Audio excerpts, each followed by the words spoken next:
எல்லோருக்கும் இனிய காலை வணக்கம்.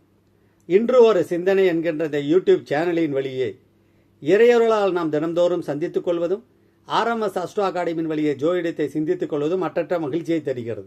இந்த சுபஹோரையில் என்னுடைய ஜோதிட குருமார்களான என்னுடைய தந்தையார், விதிகளை சொல்லிக் கொடுத்த கரூர் நாகராஜ பிரியன் ஐயா அவர்கள், பாரம்பரிய பாடல்களை என்னுடைய இதயத்திலே நடவு செய்து வருகிற என்னுடைய குருநாதர் உயர்திரு கொடிக்கம்பம் ஜோதிடர் எஸ்பி சோமசுந்தரம் ஐயா அவர்களையும், அவர்களின் குரு அருணாச்சலம் ஐயா அவர்களையும் வணங்கி, இன்றைக்கி சித்ரா பௌர்ணமி இல்லைங்களா, கொடுமுடி கோயிலுக்கு செல்ல வேண்டிய வாய்ப்பு இறைவனால் அருளப்பட்டது. சிவபெருமான், அம்பாள், பெருமாள், தாயார், பிரம்மா, சரஸ்வதி என்று வணங்கி வெளியில் வந்தேன். வருகிற பொழுது என்னுடைய இதயம் கவர்ந்த நண்பர், நெஞ்சம் நிறைந்த நேசர் ஒருத்தரை பார்த்தேன். ஐயா எங்கே வந்திருக்கிறீங்கன்னாரு. அப்புறம் சொன்னேன், நான் எந்த ஊருக்கு சென்றாலும் கோயிலுக்கு சென்றாலும் அங்கே இருக்கக்கூடிய யாருக்கும் சொல்கிறதில்ல, ஏன்னா அவங்கள தொந்தரவு பண்ண வேண்டாம் அப்படிங்கிறதுக்காக கூடுமான வரைக்கும் சொல்லிடுவேன். சில நேரங்கள் போயிட்டு உடனே வர மாதிரி இருந்தது அப்படின்னா, பார்க்க முடியாத சூழ்நிலை இருந்ததுன்னா சொல்கிறதில்ல. அவர் ரொம்ப அன்பாக கோவிச்சுக்கிட்டார், ஏங்க வரலாம்ல, சொல்லலாம்ல, நானும் வந்திருப்பேன்ல அப்படின்ட்டு.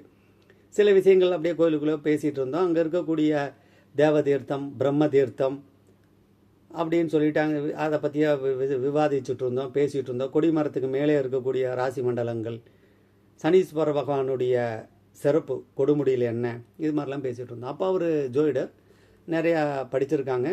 அவர் என்கிட்ட ஒரு சில கேள்வி கேட்டார். அவருக்காக கேட்டது. நான் ஜோதிடம் சரியாக கற்றுக்கிட்டேனான்னு தெரியல, நம்ம அது மாதிரி கற்றுக்காமல் நம்ம சொல்கிறது எனக்கு எப்படின்னு தெரியல அப்படின்னு அந்த நண்பர் என்கிட்ட கேட்டார்.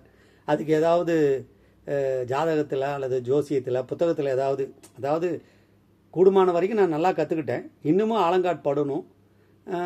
அப்படி படிக்கிறப்போ ஆர்எம்எஸ் அஸ்ட்ரோ அகாடமியில் நீங்கள் என்னை சொல்கிறார், சுருதிகளும் விதிகளும் ஆதாரமாக நீங்கள் சொல்கிறீங்க, எனக்கு அது மாதிரி படிக்கணும்னு ஆசைனார். அப்புறம் அப்படியே பேச்சு தொடர்ந்து வந்தது. அவர் என்ன சொன்னார்னா, ஒரு துறையை சரியாக நாம் கற்றுக்கல, வழிகாட்டியானால் அதுக்கு என்ன பிரச்சனை வரும், என்ன நமக்கு சங்கடம் வரும் அப்படின்னு கேட்டார். அதுக்கு நான் சொன்னேன், அது நான் சொல்கிறத விட பெரியவங்க சொன்னால் நல்லாயிருக்கும் அப்படின்ட்டு சந்தேக நிவாரணி அப்படிங்கிற இந்த புக்கு பாகம் 6, வேத வித்யாலங்கார வித்யாரத்னம் நன்னிலம் பிரம்மஸ்ரீ ராஜகோபால கணபாடிகள் ஐயா அவங்க சொன்னதை நான் அவருக்கு சொன்னேன். அவர் சொன்னார், சரி இதை ஒரு காணொலியாக கொடுங்க, நல்லா இருக்கும் அப்படின்னார். இது எனக்கும் என்னுடைய நண்பருக்கும் ஏற்பட்ட சந்தேகத்தால் நாங்கள் இருவரும் பெற்ற நிவாரணம்.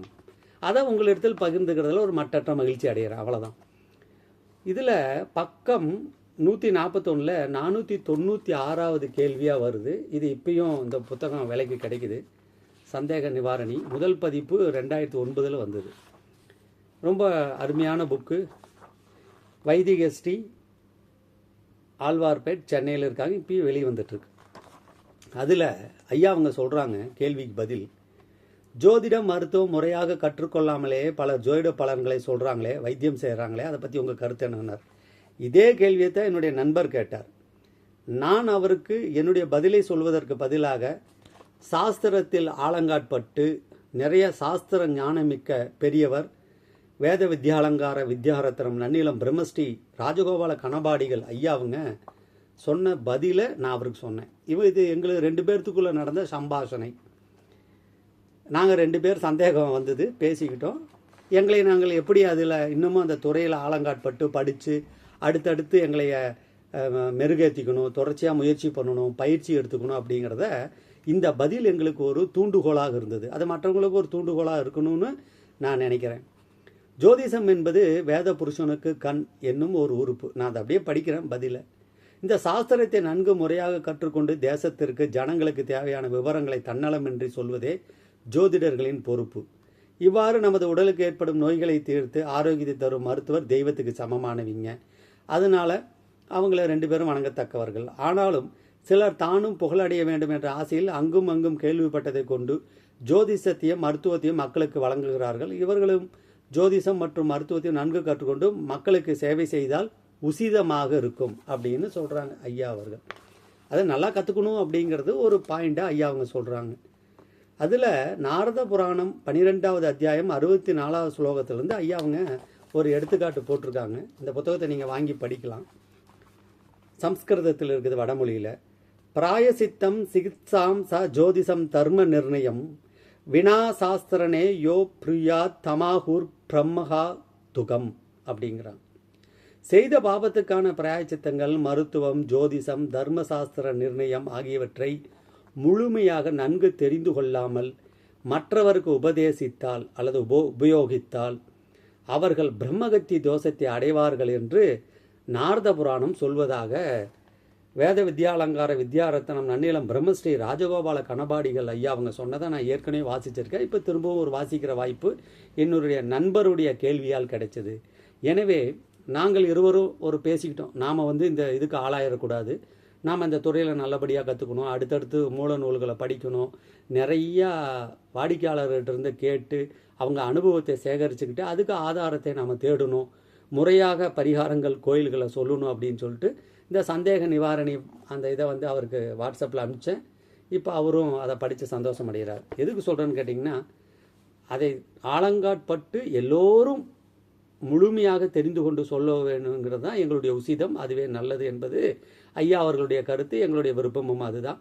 நாங்கள் 2 பேரும் இன்றைக்கி பேசிக்கிட்டதில் ஒரு விஷயம் திரும்பவும் படிப்பதற்கு எங்களுக்கு ஒரு வாய்ப்பு ஏற்பட்டது.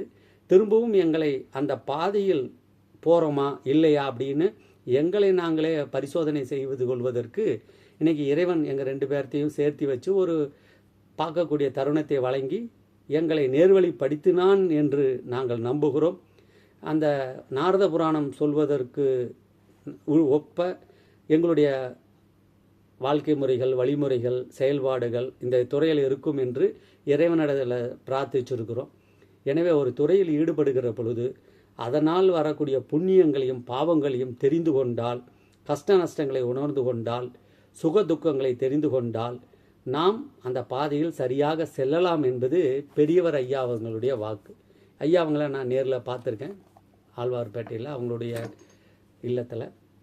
மிகவும் சுவாரஸ்யமாக இருக்கும். 8 வால்யூம் இப்போ வந்திருக்கு, வாங்கி படிக்கலாம், ரொம்ப சுவையாக இருக்கும். எனவே நன்கு கற்போம், பிறருக்கு வழிகாட்டுவோம், நெறிமுறையாக வாழ்வோம் என்று சொல்லி இன்றைய பதிவை கொடுமுடி மகுடேஸ்வரர் பொற்பாதங்களில் சமர்ப்பிக்கிறேன். நன்றி. என்னுடைய நண்பருக்கும் ஒரு நன்றியை சொல்கிறேன். நன்றி.